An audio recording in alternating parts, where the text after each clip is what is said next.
Welcome to Command Control Power, the longest-running Apple consulting podcast. For over a decade, we've delivered weekly episodes filled with epic tech support stories, troubleshooting insights, discussions about managing clients and businesses, and interviews with industry colleagues and vendors, all tailored for our pro listeners.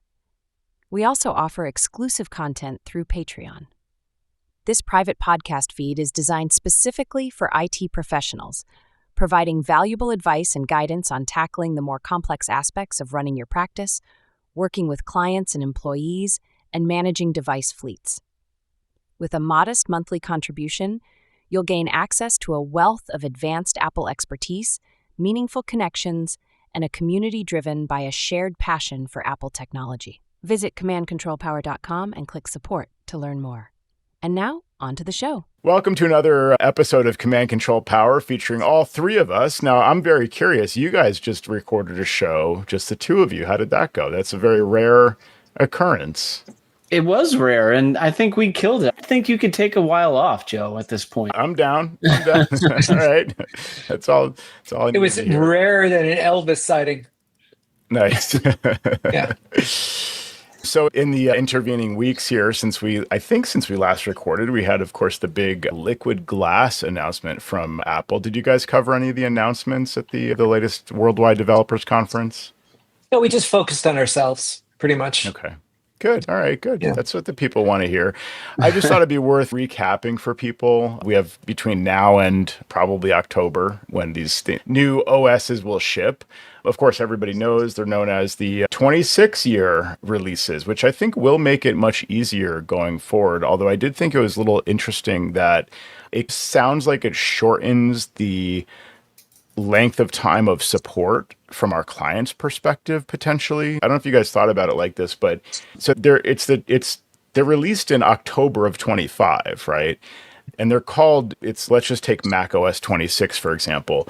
macOS 26 will no longer be supported when macOS 28 comes out. So do I have that right?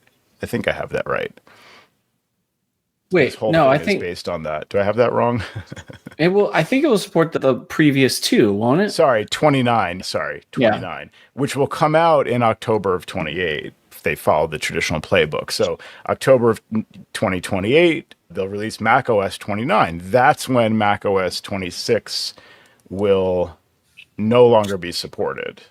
Yeah. So You got a problem with that? Yeah, I think so. This is what it comes down to, right? So June 2028, they announce macOS 29, and that's when macOS 26 will no longer be supported. So to clients, they're going to be thinking like, it's only 2028. Like, it's only 2 years old. Why are they not supporting macOS 26? It seems like it shortens in their head. They're going to be thinking this is only a 2-year-old operating system. Like, how could they stop supporting it when really they give you 3 full years of support of that OS? So it's just based on the naming and the actual announcement and release schedule. It seems like it perceptually like shortens the support window from a client's perspective. We'll see if we get back on it. But I hear what you're saying. I think they're trying to follow like the car release method, right? Of the year before the year gets announced. But I think, at least in my head, many clients don't really know WWDC. I don't know that they pay attention to that timing, but October they will pay attention to for sure, which hopefully they see is just around the corner for the next year. But yeah, I get what you're saying though. Also, like, there is this kind of gray area between now, like June of any given year, and October when the thing is actually released, when they support is a little iffy. If there's a 0 day, it seems like they probably will release a security update. But in previous years, they've taken a little bit of liberty with that, and they'll abandon the prior OS a little bit sooner, depending on the severity, maybe. As we get closer and closer to October, like they're going to stop supporting, what is it this year? Sonoma. Oh, no, I don't know. Big Sur. Yeah, Big Sur would be. I can't get the names right either. It's going to be easier with years.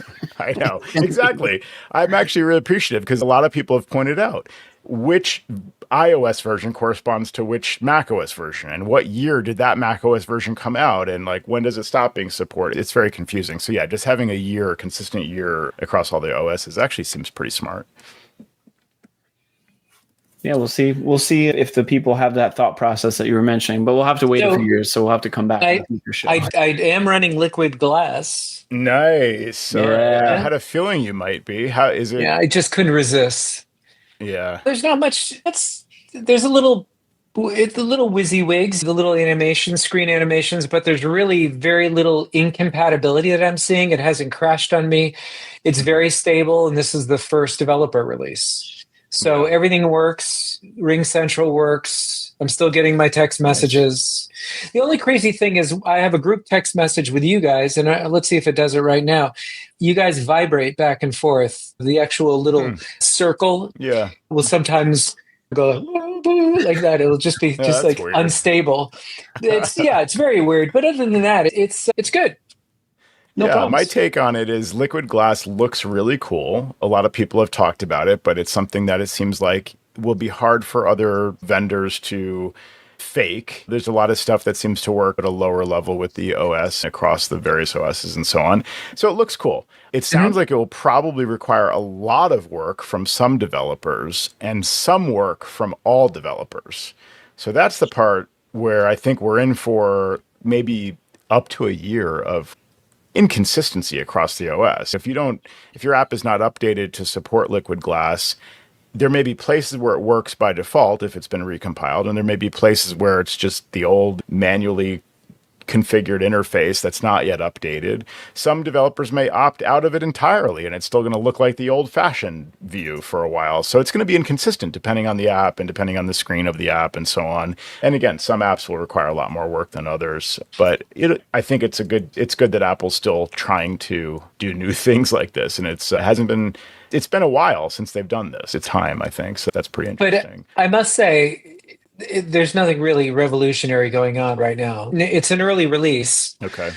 I'm not expecting it to be, mind-blowing in any level, but I just think it won't be that jarring for a client of ours to move forward and upgrade. It'll be fine. Nice. That'll be good. I gotta say, for me, in terms of the announcements and stuff, probably the biggest thing that I'm looking forward to is not necessarily the OS is cool. I'll probably actually download it a little bit earlier than I normally would, but it's the migration functionality for MDMs that's gonna be a game changer. I think you'll be able to move from one MDM to another without going through a whole wipe and all that stuff and keep supervision status. So I think that'll be interesting.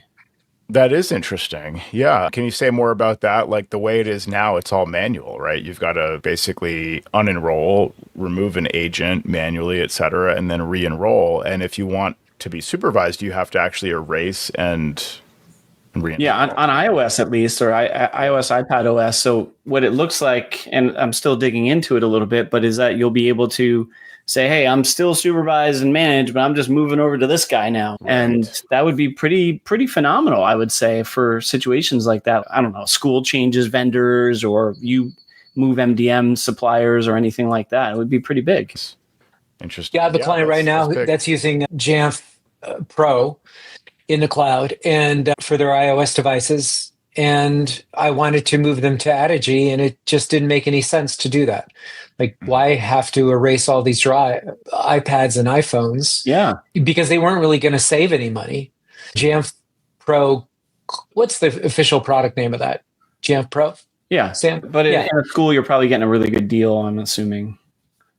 Did you say it was a school or no? No. Oh, okay. No. Then forget it. No. I'm using the old Jamf Now with that school. Oh, okay. But I have a client, a regular commercial client that's using Jamf Pro, and I wanted to move them to Adigy, and there's really no savings to speak of. So plus, again, like you're saying, they see the labor involvement, and it's yeah. So that'll be good for certain MDM vendors then too, that they could actually attract business because, hey, it's not so hard now. That's a good point. So basically you'll need to upgrade to the latest OS, and then in theory, you'll be able to migrate MDM vendors. Yeah. Yeah. The how is something I'm still picking up on, but I think I'm going to continue to monitor it and see how simple it'll be. Nice. That's a big one. Any other big announcements from our side of things, like the MDM management enterprise side? I think the only other one that I remember off the top of my head is FileVault, which is actually another one that has bothered me over time. If you either switch MDM vendors or if you enroll a device, a computer that's already encrypted, you can't get those recovery keys without a script or doing some song and dance. But it looks like there'll be a way to automatically rekey devices, so that they'll just get a new encryption key or recovery key rather when you go from one MDM to another. So that'll be also very cool. Yeah. That's really important too. Yeah. Otherwise, what's the process there as of now? You have to essentially, do you have to turn FileVault off and back on, or can you just script the? You can script it, but it requires. There's actually a tool called Escrow Buddy where it doesn't need user intervention, but it needs something to happen where either you have to prompt the user or Escrow Buddy can cycle it through and give you a new one, but it's not automatic. But now it's going to be all part of the MDM component. Nice. I'm glad Apple's working on some of these things that people.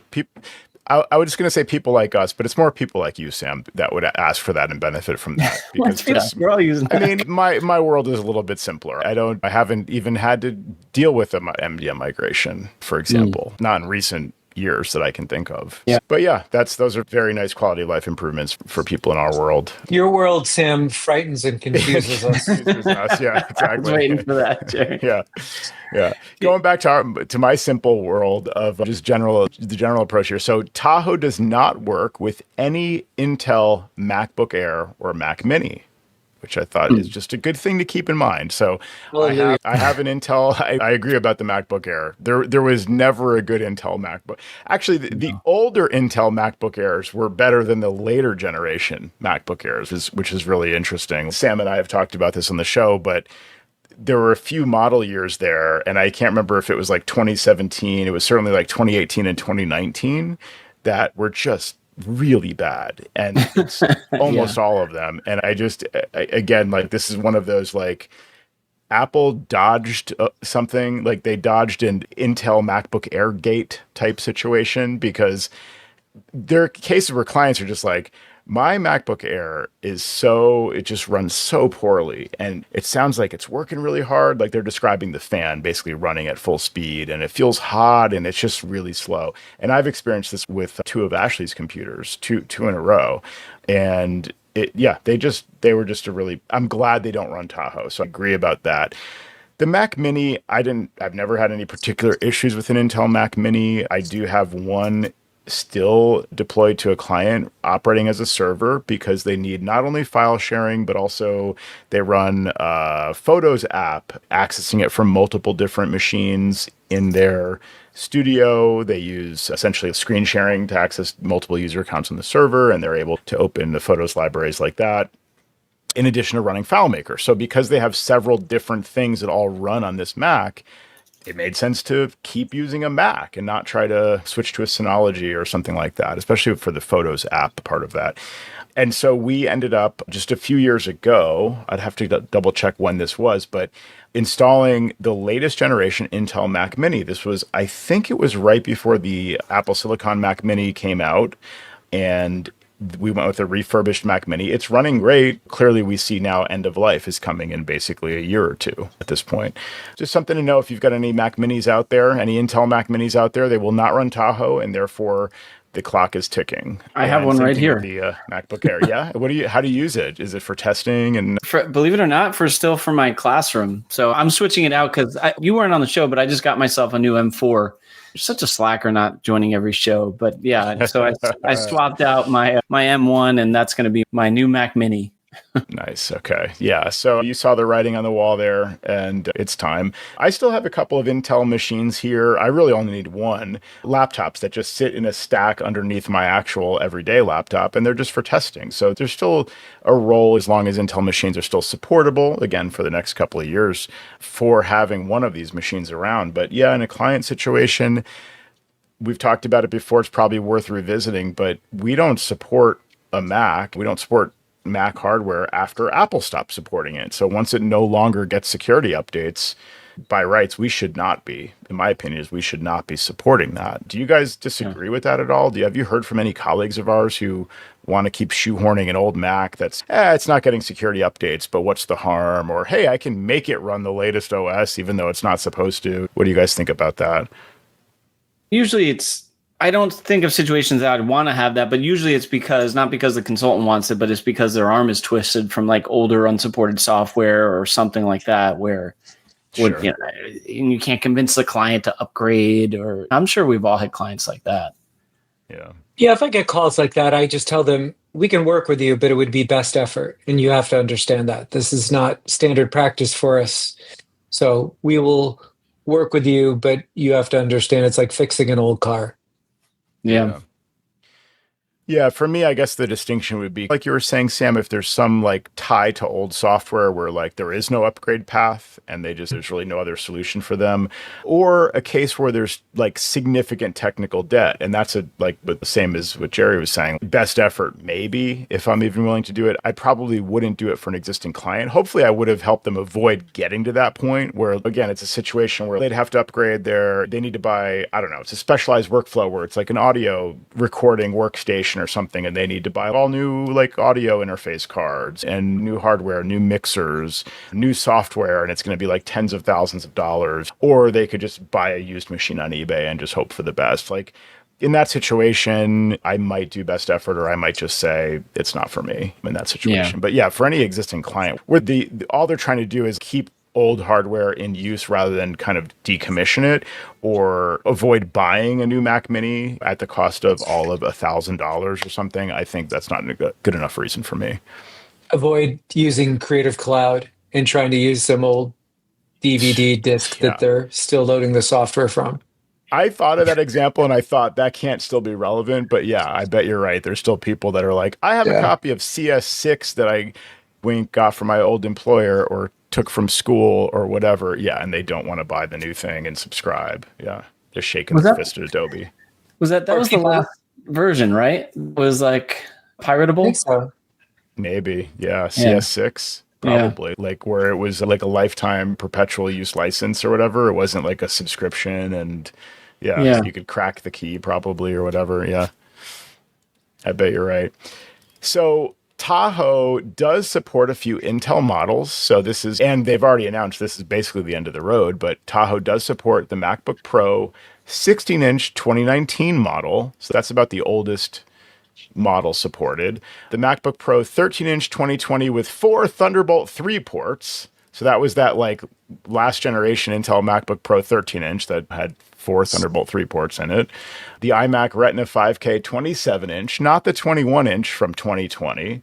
So the Retina 5K 27-inch 2020 model, but again, not the 21.5-inch from 2020.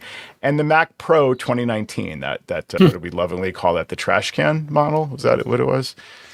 I thought it was 2019 had to be the trash can. Because I remember there was a 2013, I thought, the 2013 was the trash can. Maybe you're right. Yeah, this was the redesign with the really special cooling design or whatever that was. Yeah, the cheese grater.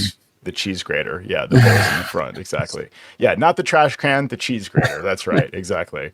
That's the one. So, yeah. So just so you know, so everybody knows out there, clearly end of line for those. They've also said that this is the last macOS version with Rosetta 2 included. So it's the last macOS version that will run Intel apps in that compatibility mode, which is maybe a little surprising because it runs so well. My opinion would be like, why not keep supporting it? But the reason why not is just probably development resources, I imagine, and support resources. Interestingly, they do say that those systems will continue to receive security updates for 3 years. The Intel Macs that will run Tahoe will continue to receive security updates for 3 years. But I guess that's just their standard. Is that just the standard window that I was talking about earlier? I guess that's a 3-year time frame, so makes sense. Yeah, I guess that's right. Yeah, and we'll see again how closely they follow that. They're explicitly saying that next year's macOS 27 will require Apple Silicon, just to be explicit about that.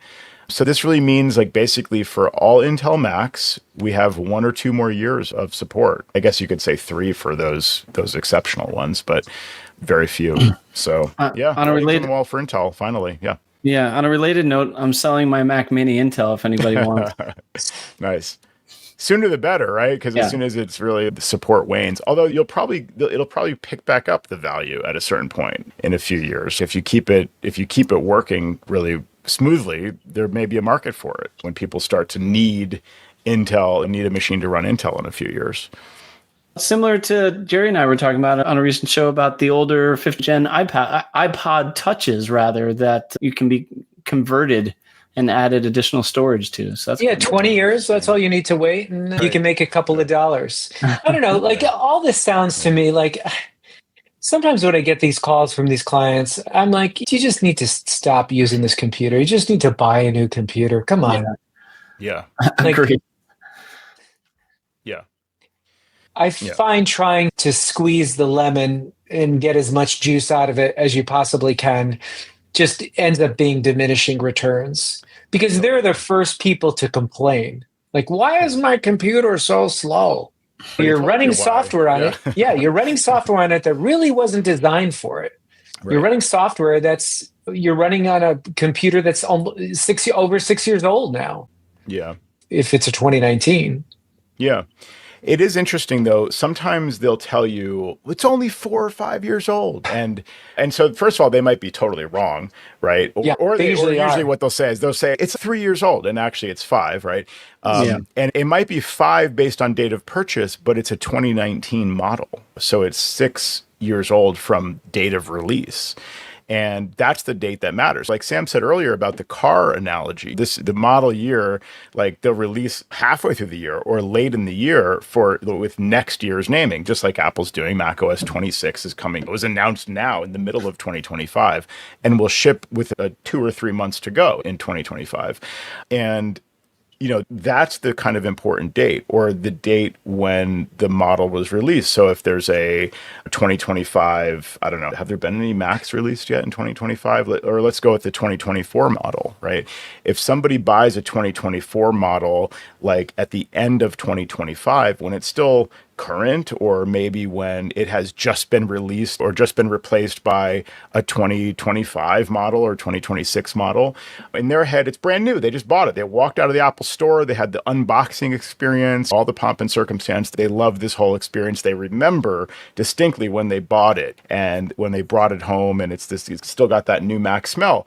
But it's a 2024 release. So and right now that's fine. It doesn't matter. It's going to be supported for years to come. But that's the more important date in terms of Apple's support, when they stop supporting it with newer macOS updates and security updates. And so from the client's perspective, again, they might have bought it a full year and a half. In an extreme case, maybe 2 years, maybe 3 years if they buy it refurbished. They buy it brand new from Apple. Let's say it's refurbished. They still think of it as pretty new or brand new or new. And new to you. To them, it's new to them. And yet it might have been released technically 2 or 3 years ago. And so that's where you get these discrepancies where actually they may only get 4 or 5 years of support from Apple with that quote unquote new Mac. So we've taken to naming the Macs. I've had to train some of the guys on my team over the years about naming a Mac. It's Jane's iMac new, right? Hey, that's great. It's new. It's new today. I get that. Yeah, that's the new one as distinct from the old one. Yeah. How long is this name new going to be relevant? I'm going to be staring at this name in my system 3 years from now. New. It's not new anymore. Sam, I used to work with a guy. Go ahead, Jerry. Yeah. At the manufacturing shop, and when we would get an updated or revised blueprint, he would write on it latest print. Yeah, exactly. Latest as of when. Yeah, this means nothing. This is gibberish. You're wasting the pen that you used to write latest print. Stop. Exactly. Go ahead, Sam. I had the same conversation with Mike because Matt would put something iMac new, and I'm like, why? I don't understand. According to who? Yeah. New as of when? The point you're trying to make too about them buying this machine, they were price driven. They went to Best Buy. They saw one that was going to be $500 more, and this one was less. But it's the one. It's old new stock, right? Or new old stock. New old stock. New old stock. Yeah, it's right. And they see the specs. Oh, it's a 13-inch. It's the same thing. Yeah, beautiful. It's the same thing. It's 16 gigs, whatever. I'm a good shopper. Or even worse, 8 gigs versus 16 gigs. What do I need 8 more gigs for? All I do is I run Microsoft Office and the web and email and chat GPT. And then they keep listing things. And so I don't do very much, but they list like 10 apps that they always want running. So they go with the 8 gig from 3 years ago because they think they can even compare the specs and they think that's fine. It's good enough for me. I don't do a lot. And you're right, it comes into play. And this is the conversation I try to have with them is in terms of longevity. It's the same thing as if you buy, sure, you could buy last year's car model right off the lot, brand new, but it's last year's model. And as they say, as soon as you drive it off the lot, it's depreciated by whatever amount.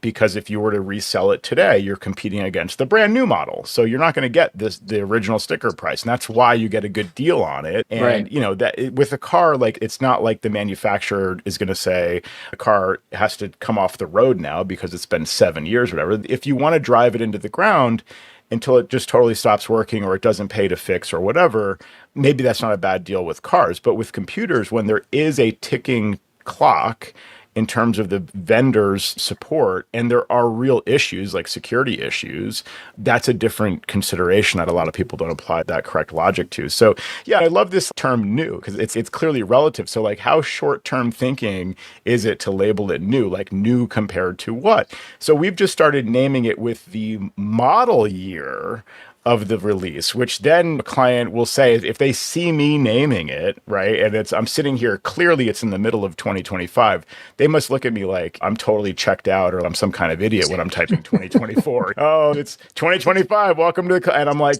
why? I know, but actually, I know you just bought this, but it was released in 2024, and that's the date that's relevant to us in terms of supporting this computer. So it's still brand new, it's great, you're going to love it for years to come, but just know that this is probably going to mean that Apple will stop supporting it in. Do you remember how long it was that Apple had the same Mac Mini that they never refreshed, and they were still selling them off the shelves for years? It was like 4 years, I want to say. There was one really extreme case of the Intel era there. Yeah. It was insane. Yeah. It really was. And if it was like, don't buy for 3 years on Mac Rumor, on the buyer's guide, it was like, don't buy. And everybody thought the Mac Mini was done. That's true. Yeah. Because when was that though? I'm trying to remember the year gap that was, but it's a good question. We've been here like 4 years. I was 20. Yeah, I was living here. Okay. No, I think it's a lot more recent than that. Really? You were already in the castle? I'm in Mac Tracker. Yeah, Jerry, I think you might be right. It's the late 2014. So here are the model years. This is how regularly they updated the thing. There was a Mac Mini macOS server model, 2009. There was a mid-2010 model. There was a Mac Mini server mid-2010 model. There was a mid-2011 model, also with the server version. There was a late 2012 model. So like literally every single year they released a new model until 2012. Then there was a 2014, so they skipped 2 years. And then nothing until 2018. And it came out in October of 2018. So it was a 4-year gap between 2014 and 2018. And so my client has the 2018 model, which as of today is 7 years old and will not run Tahoe. And therefore the support will run out like when Sequoia stops getting updates, which will be in 2 years. Did you guys take a lot of those Mac Minis apart, replace the hard drives or the server one with the double drive? Yeah. Oh, yeah. I remember those days. I was doing that back then. Yeah, way back. I did it less so in that flat design, but like in those earlier. Oh, the earlier ones were a nightmare to work on. Putty knife. You had to use like a sharpened putty knife to get in there. Yeah. Those were horrible to work on. Yeah, those were. Yeah, they were. Yeah, you could cut yourself on some of those. They were all the metal casing and stuff. Yeah, those were rough. I've got a Mac Mini M2 that I'm really happy with. What do you use it for? Just saying, just a hooray for me. It's a hooray for me story. That's good. I have it headless. We've talked about this before. When I'm served. Well, I don't run it as a Plex server. I run the Plex server off of the Synology storage. Hmm. But when I'm surreptitiously getting things off of the internet, I don't have to do any of that on my computer. I can start up my VPN and do my skullduggery on the headless Mac Mini. Not because I'm worried about it. It's just easier. It's just the triage machine. Or it's really great if you have a client that you need to download. If they have a small repository on Backblaze, you could do it Yeah. right there and you don't even have to worry about it. There's some long processes I've done before where I've been just so grateful to have it. It's been a terrific little machine. Yeah. You know me, I'm always trying to justify more hardware, and that the one that came out right after yours, Jerry, is the one that's like the taller, fatter, whatever, like thicker model Mac Mini, 2024 model with the M4. And I was tempted just because it looks cool. It's like fast new hardware with the M4 Pro and all that. And it was just for those sorts of reasons that I started to turn my gears with justifying it. Like Actually, sometimes there's yeah, go ahead. I'm a little brain dead here tonight. That's the one I have. I'm so sorry. Oh, you have the latest, the M4. Yeah, I got that. Machine. But I have the one 8 gigs, 256 gigs of RAM. I just went as cheap as possible, got it on an educational plan. They're cheap. Yeah. Nice. Yeah. They're great. And it was for those types of reasons. I'm thinking sometimes there's a splash top connection that I don't want to close and lose. And I might want to take my laptop to a coffee shop or something, or I need to restart, whatever. And so, yeah, there's room for, in theory, like this headless machine that just runs and is always on for that kind of thing. Yeah, it's amazing. Download. Yeah. And it's so fast. Yep. Yeah. I actually sold my M2 to a client and just forgot all about that. Nice. Nice. Yeah. Yeah, this time of year is always interesting thinking about in terms of support with clients and what we will and won't tolerate from our clients in terms of support. And so, yeah, it's good to get ahead of that and start to, like for me, we're reviewing the clients that have not yet upgraded to Sequoia, and we're prioritizing getting those companies and even those residential clients up to date, because now's the window of time before the new OS comes out, when they can still update on their side pretty easily, they can upgrade. Once the new OS comes out, we want to block that built-in upgrade mechanism. And then it's a little bit harder for them to upgrade to the year-old OS, and also harder to justify. Like Apple's saying, upgrade to Tahoe. It's great. You're going to love it. It's got a new look. There are all the exciting features, right? They're going to be inundated with Apple marketing. And at that point, it's going to be a little bit harder to say, we recommend upgrading, just not to that, and then making that distinction as to why not. It's almost easier to go radio silent on that and just wait until we do recommend Tahoe, which will probably be, Sam, you said you might upgrade a little sooner. I don't know if you were referring to Tahoe or iOS, but my iOS first, and then I think I feel less stressed about my iOS version being on beta than I would my daily driver. But I'll probably upgrade one of my test computers. Yeah, and it's probably way too early to tell like what we might recommend to clients, but for years we were all on the same page about upgrading to like waiting for the 0.3 version. And I think Adam Angst of Tidbits Content Network would often repeat that. We recommend waiting until the 0.3 update. That's when typically everyone knows that they've fixed all the bugs and worked out some of the little issues. And by then also it usually means it's now February or something like that. And probably a lot of the vendors have also caught up and fixed compatibility issues and things like that. But I remember Sequoia, we were earlier too. I think it was like the 0.1 that we were like ready to start recommending. So I wonder what it'll be for Tahoe. I felt with Sequoia prior, they had gone through a lot of the big, even going way far back to the 32 to 64-bit transition. There are a few kind of like major transitions that we had to get through, and they've pretty much gotten through those. And now with Tahoe, they're like, hey, let's change the whole UI again. I don't know, like maybe that's going to introduce more bugs again. I'm not really sure, but I guess we'll see. Somewhere between the 0.1 and the 0.3 is probably where we'll recommend it. And that might take, I probably am not going to be recommending everybody upgrade like mid-December. So and therefore it's probably not going to be until the new year that we're starting to recommend it, like maybe early January, mid-January, something like that. And so there'll be this window of time when Tahoe ships probably in October until January that we're probably not going to be recommending upgrading. So if they're not running Sequoia or certainly Sonoma by then, that's an issue, because then they're going to, if they're today running the one before Sonoma, I'm usually the guy that can remember all the OS Oh, versions. Somebody Ventura. help me out here. Ventura, thank you. Yeah. If they're running Ventura or prior, like at this point in time, that's a liability, right? Come October, if we're not ready to go to Tahoe, and isn't an easy path for them to go to Sequoia at that point. Yeah. Anyway, I would encourage people, our listeners out there, to get your clients to Sequoia now, so that you don't have to worry about just that lack of support with security updates come October, and you don't have to worry about upgrading sooner than you might like to Tahoe at that point.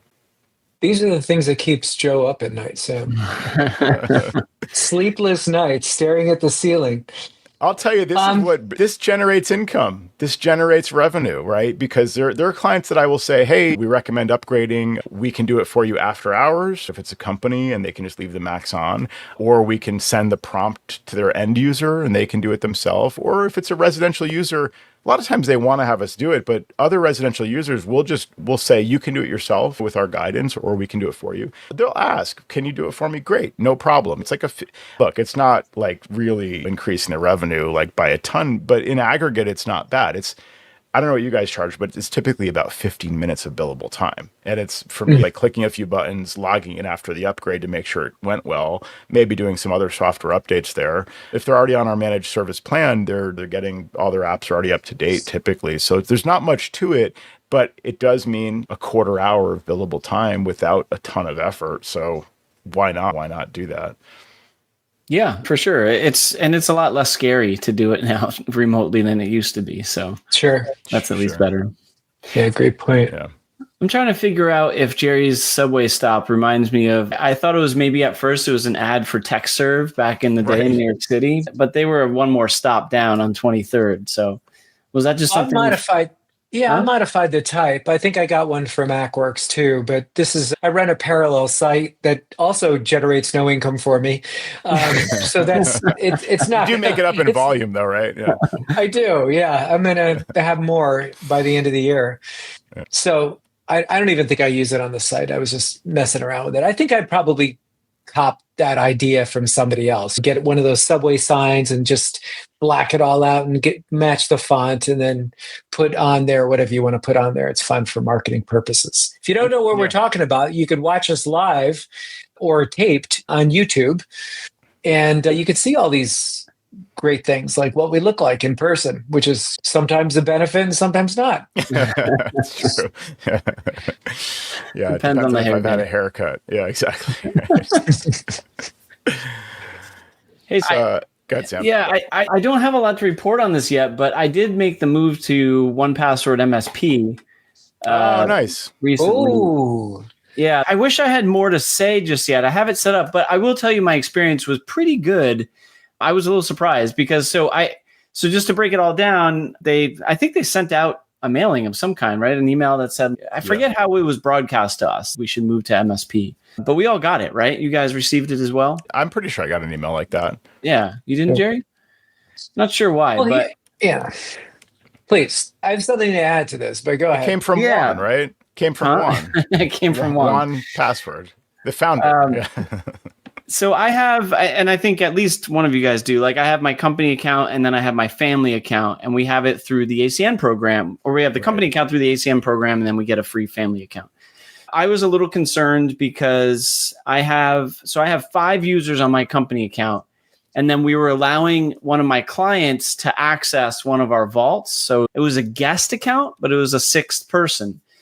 And so I checked in with them and they said, if you move to MSP, you'll get charged for that 6th person. The 5 are free and you'll get charged for the additional person, even though they're just a guest user. I logged in and I saw she hadn't accessed the vault in 3 years. So I was like, all right, you're out. So no big deal there. Nice. Yeah. So I was down to 5 and they proceeded on the back end. We just had to send an email back to them to proceed with the switch over to the MSP portal. And it was really seamless, nice and easy. I had access to the MSP portal, but then I quickly realized I got an email that said, your family account has been disconnected. I was like, oh no, I didn't think about that. And I started to get worried that I would now have a family account that I had to pay for. But I reached out to support and they quickly responded. They're like, oh no, here's a step. You just add it right back in. Sorry, we didn't let you know about that. And so I went in and I relinked the family account, and nobody on their devices had to do anything different whatsoever. and it was perfect. So the migration to MSP was great on that end.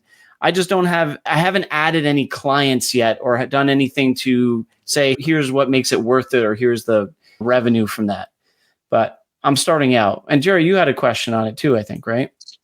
Yeah, so I reached out to my representative, whose name is Kate Humphreys. She's the senior accounting manager for MSP. And she said, just like you echoed, Sam, 5 free internal use licenses, then just $5 per user per month for your internal team. The same trusted security model plus enhanced technician access and activity logs. And then $5 US per user per month based on our business plan plus free family plans for all. So that means that I don't know what that means. So if you have like more for than 5, right? Yeah. It would be $5. I guess what she stated twice though. So I guess if I wanted to be added to my client's repository, it would cost me $5 on this.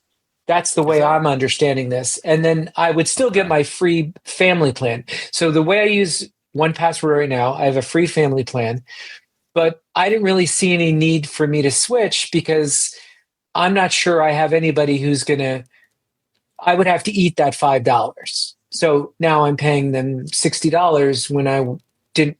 For instance, I have a few clients, 2 to be exact, that pay for my seat on 1Password. And I like that a lot better than me paying for the seat and eating it. Yeah. Yeah. So I said, thank you for all this information. I'm going to sit tight as of now. But I don't know, if I had a little bit more traction or a little bit more client engagement with 1Password, I would do it. I don't know. It would have to match for the individual, I think. I think it's a little different for you guys because you have air quotes teams. So, in your case, Joe and Sam, it makes sense to do this right away so that you can take advantage of this. But for the solopreneur, there's no real gain right now for me. I guess my line of thinking is there's no downside though. It doesn't appear so anyway. So you could switch it over and be ready for a potential MSP opportunity. Preneur ready, as we say in the business. Latest preneur. Yeah. Let's talk about their pricing also for our clients. They have individuals and families, fine.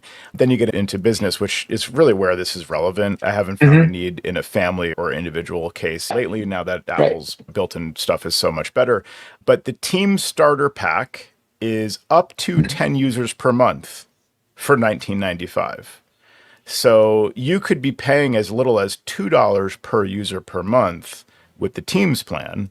And in that case, if they have 5 people in the company, 6 people, right, up to 9, there's a free slot for you because you get up to 10. So you're essentially paying for you to just take up one of their seats and just be able to manage them individually and just sign in online and deal with adding a user, approving a user, getting somebody else, resetting their MFA, creating a vault, sharing a vault, whatever. You can do all that stuff through their account with one of the seats. That's a no-brainer to add yourself as their tech consultant manager of their 1Password.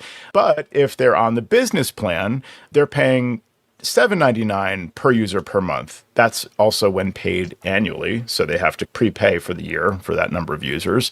So again, it goes from as low as $2 per month right up to $8 per user per month for that business plan. So that may be a tough pill for them to swallow for some of our clients who are facing paying $8 per month just for you to have access to their vault. I'd be really curious to compare in a situation like that, the path forward, like Sam's describing. Okay, send an email to say, yeah, let's do it. So turn my account into the MSP plan. Assuming I have 5 people or fewer on my team, as we discussed, it's transparent to me. There should be no real change other than the step of reconnecting the family account or whatever the case may be. I'm not clear yet if, like Jerry said, that's going to cost me $5 per month per client of mine, essentially, to be able to manage them, or if because I only have 2 full-time employees on my team right now, actually, really, I would need this for subcontractors as well. So Jerry, you would need to be like a user on my account that it takes up a seat of my MSP plan, leaving 1 or 2 free seats or whatever it is. Can I use those toward my client, like client whatever 1Password accounts.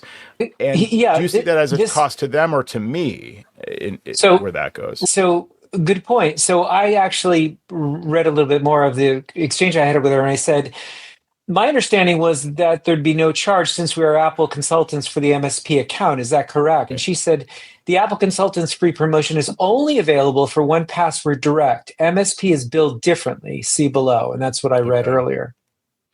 Yeah, and I did confirm also with my salesperson that if I didn't like it or something went south, that I could revert back to the ACN plan. So that was a good piece of information as well, because I was a little concerned. I didn't want to lose out on this free option if I did something and I didn't like it. So it seems like you can at least backtrack if you had to.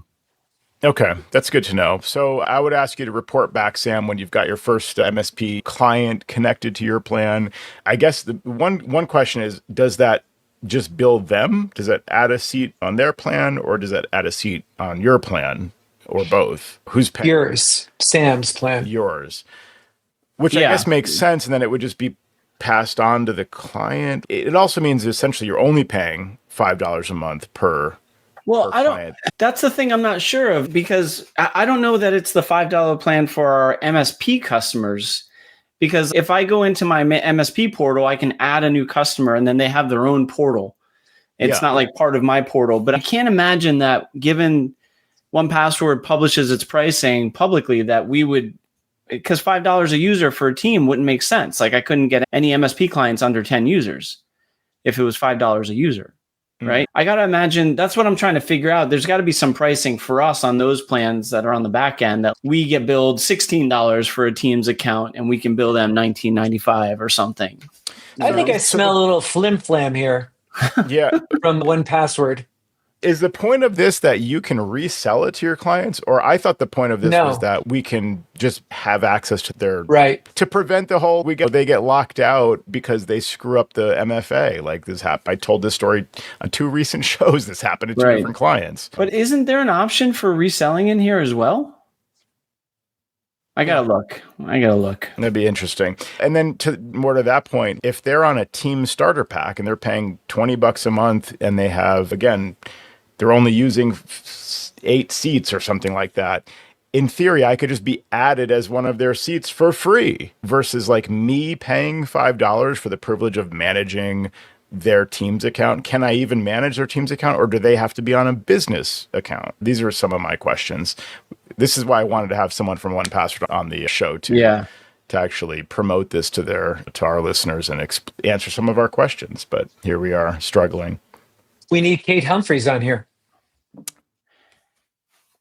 Yeah, I'll look into this more. I have 2 clients that have 1Password. I just need to contact them so I can add the accounts, and then I'll know more at that point. Yeah. So, what would Juan do? 2?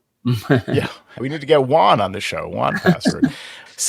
Sam, you only have 2 clients that are using 1Password? No, 2 that we manage for them, but they're not like in MSP capacity. Yeah, no, plenty of other customers use like 1Password. We just don't manage it for them.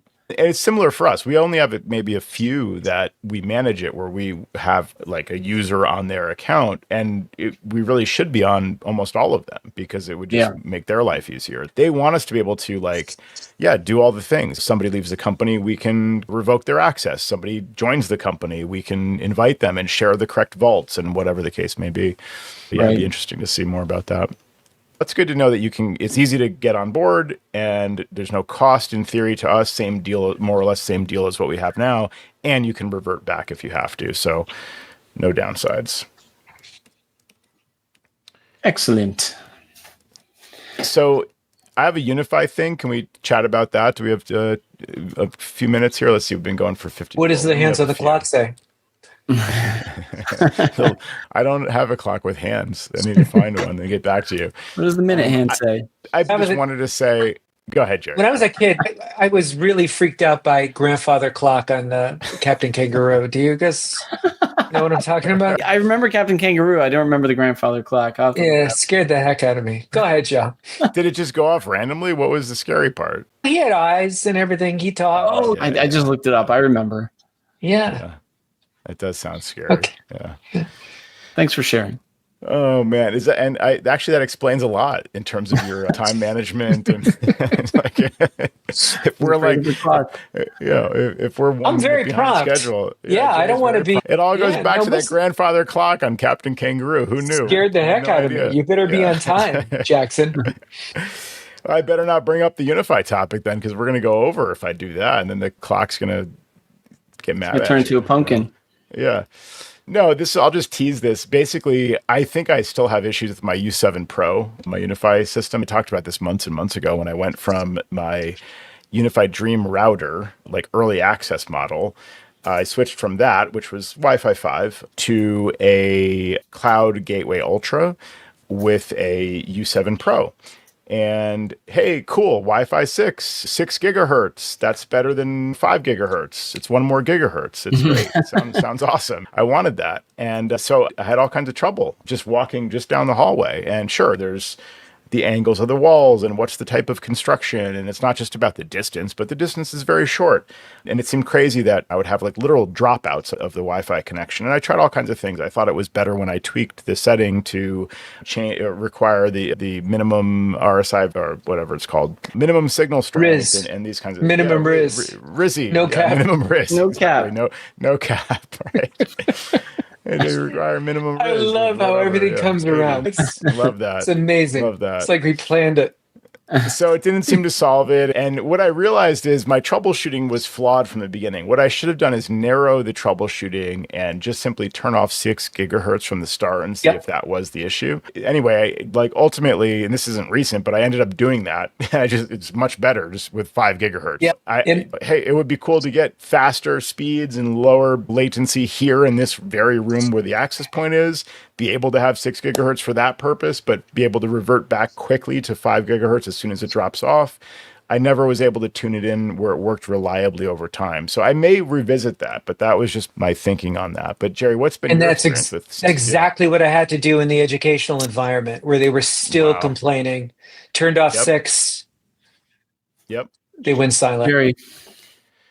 So also, I will point out one other thing. Check your installations. So those of you out there who, like me, had a bunch of UniFi installations before 6 gigahertz, before Wi-Fi 6 was a thing. Are we up to Wi-Fi 7? I don't know. I keep saying Wi-Fi 6, whatever. 6 gigahertz versus 5 gigahertz.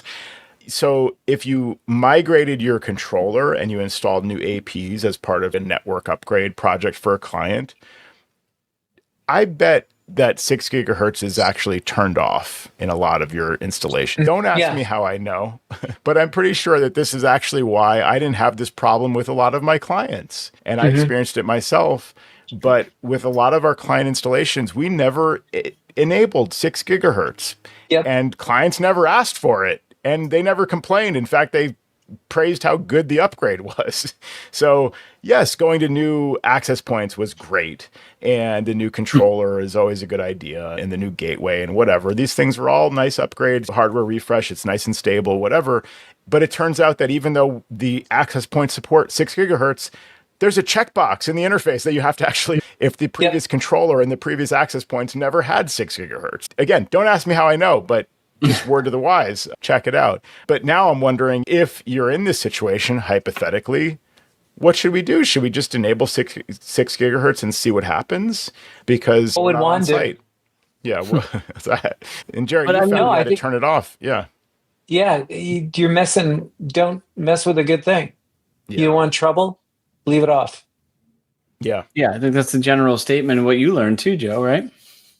Yeah, exactly. I had turned it on thinking just 1 gigahertz more than before would be good, but no. Ultimately, I ended up turning it off, and it's very stable and fine. I'm not getting those maximum speeds that in theory I could see in a theoretical test, but again, it's not like it's slow. 5 or 6, whatever it takes. Yep. All right. I think Jerry's ready to call it a night. He's changing backgrounds on us. All right, everybody. Good talking to you guys. Thanks for inviting me to this show, by the way. You guys like to record without me every once in a while, it seems. Yeah, how's it feel, Joe? How's it feel? Sam and I got some chemistry. What can I tell you? That's right. Good. I'm glad to hear it. I'm actually looking forward to hearing it also. We're thinking of starting another podcast. Be my guest. The more the merrier. The more the merrier. Thanks, everybody, for listening to another episode of Command Control Power, and we'd love to have your support at commandcontrolpower.com. Click on support to follow us on Patreon and pledge monthly to get some extra content, behind the scenes episodes, and additional releases, and also to watch us and listen to us live on the live stream. We really appreciate you all listening to Command Control Power. Thanks again.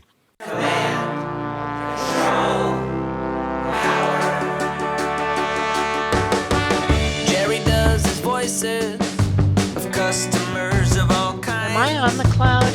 Joe spins his deeply detailed yarns all the time. I have a whole story about this. Sam is on the road again, phoning in from a hotel. At least we know where I am. Half a century combined of Apple expertise right now. Right now. My Mac is slow.